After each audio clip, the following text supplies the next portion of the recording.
Égérie des années 70, France Gall a marqué la variété française. En s'imposant sur la scène musicale française, la jeune femme est devenue incontournable pendant de nombreuses années. Interprète de renom, un destin compliqué et une véritable traversée du désert, France Gall a su conquérir le cœur des Français. Le 7 janvier dernier, France Gall s'est éteinte à la suite d'un cancer du sein.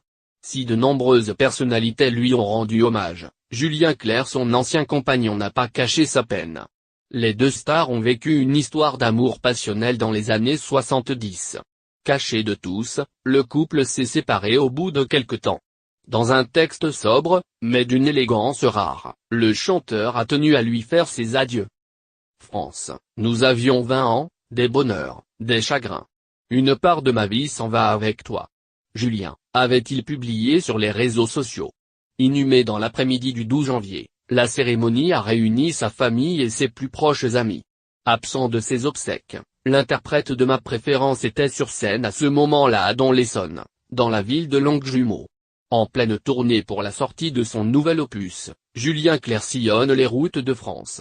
Seulement, l'artiste a tout de même eu une tendre pensée pour son ancienne compagne.